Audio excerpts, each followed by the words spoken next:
Broadcasting live from the Albay PIO News Center, providing you the most exclusive news update from all over the province. This is News at 12. In the local scene, the provincial government of Albay has earned recognition as a regional nominee for the 2025 Rafael M. Salas Kaunlarang Pantao Award. The recognition honors Albay's efforts to promote human development, inclusive growth, and people-centered governance. Provincial representatives attended the recognition rites and reaffirmed Albay's commitment to empowering communities and strengthening local development programs.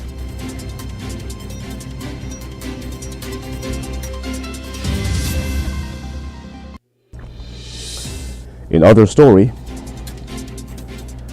Albay has wrapped up the first Governor and PD's Cup shooting competition aimed at improving firearm discipline among police officers and licensed civilians.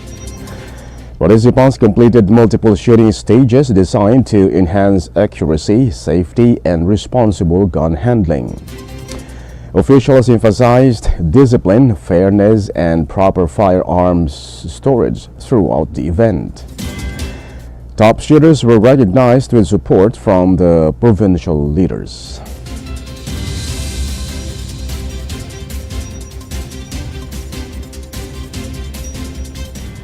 In other news, in other story,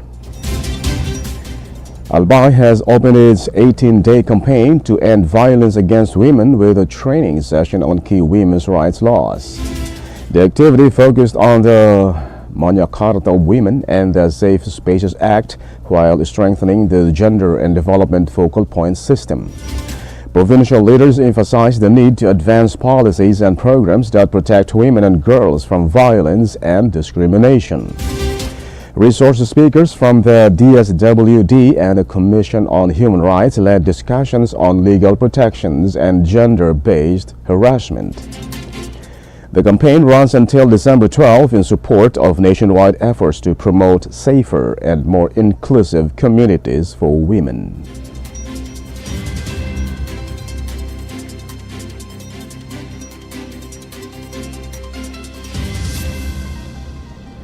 In the national scene,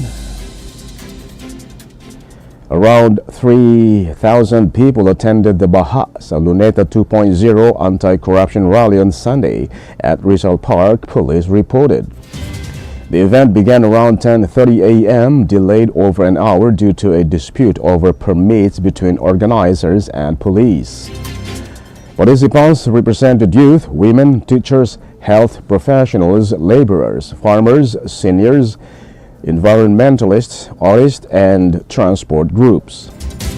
Organizers called for transparency in flood control projects and proposed a civilian-led National Transition Council to oversee investigations and reforms. Police initially blocked the stage setup, citing a lack of permit, while organizers said they had coordinated with the city government, the MMDA, and police, with a meeting held on November 26.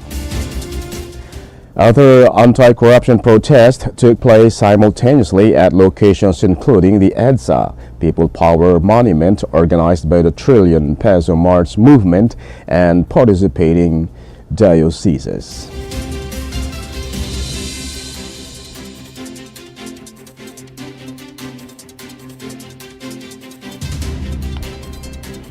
In other story,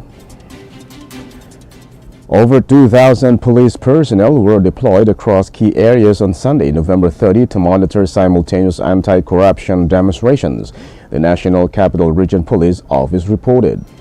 According to NCRPO data, at 11 a.m., 1,057 officers were stationed along White Plains Avenue, where about 5,000 protesters had gathered. Participants included political organizations such as RAM for Peace and Prosperity and Akbayan Party List, labor groups like the Trade Union Congress of the Philippines and Partido Manggagawa, as well as school-based and church groups, including Clergy for Good Governance. In San Sebastian, Recto, 535 police monitored around 200 youth group members, including Anakbayan Katipunan. 426 officers were deployed along Rojas Boulevard near Kilometer Zero in Ermita, where roughly 3,000 demonstrators assembled. Authorities said the deployments aimed to maintain order and ensure the protests remain peaceful.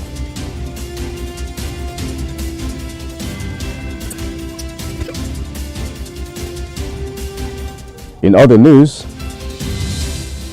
a fire broke out early Sunday at the Senate building in Pasay City, prompting a swift response from the Bureau of Fire Protection.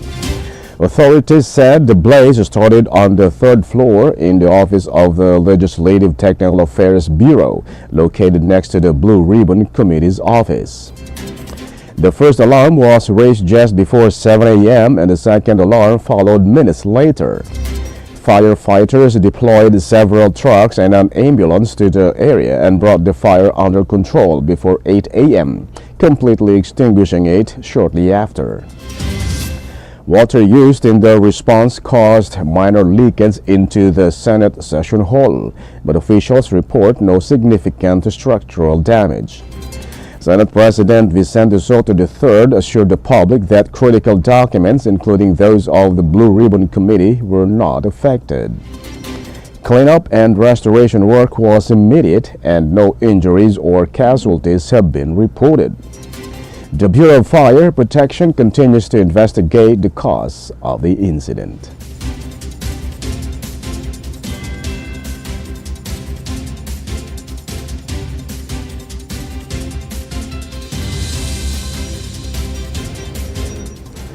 And in the news outside the country,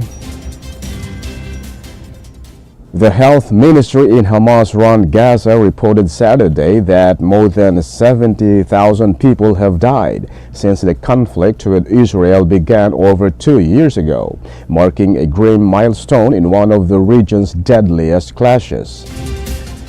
The ministry said the latest toll stands at 70,100, including 354 Palestinians killed since a U.S.-brokered ceasefire took effect on October 10.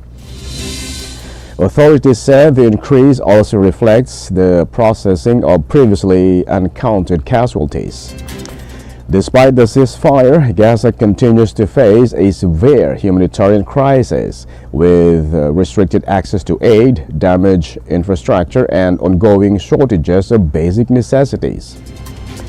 United Nations Secretary General Antonio Guterres marked the International Day of Solidarity with the Palestinian people, calling on all parties to respect the ceasefire and uphold international law, emphasizing the need to protect civilians and allow humanitarian aid to reach those in need. The truce remains fragile, with both sides reporting violations, leaving the region in a tense and uncertain state, even as the death toll continues to rise.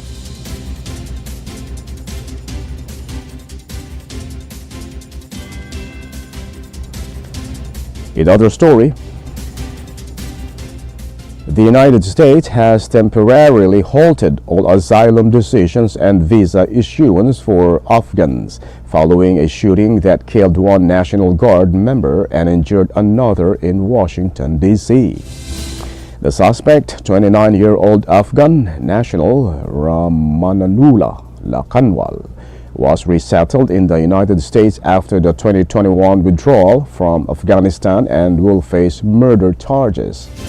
President Donald Trump announced a pause on migration from 19 countries, including Afghanistan, Cuba, Haiti, Iran, and Myanmar, and threatened to review permanent residency cards issued to residents from those nations.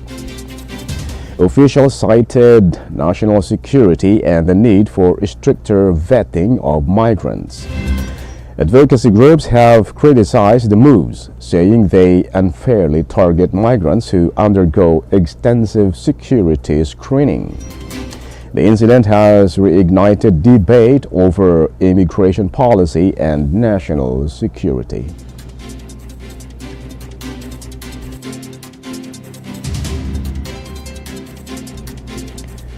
And finally, in the news outside the country, One Filipino overseas worker has died in the recent Taipo fire. The Philippine Consulate General in Hong Kong confirmed Saturday evening. The consulate extended heartfelt condolences to her family, friends, and loved ones. According to the consulate, 70 Filipino nationals have been accounted for and are safe. One suffered injuries and 12 others remain unverified. Authorities are continuing efforts to locate and ensure the welfare of all overseas Filipino workers affected by the fire. The consulate said it is actively conducting on-the-ground operations to provide support, assistance, and updates to families of those impacted by the incident. Local emergency services are also responding to the aftermath of the blaze, which has drawn attention to the safety of residential and worker accommodations in the area. The tragic incident underscores the risks faced by overseas Filipino workers living and working abroad, far from their families in pursuit of better opportunities. And that's all for the news at 12 December 1, 2025. We'll be back tomorrow for more news updates. Thanks to our news writer, Albay PIO and Naomi Ruth Hernandez. And on the technical side, Chad Bobis.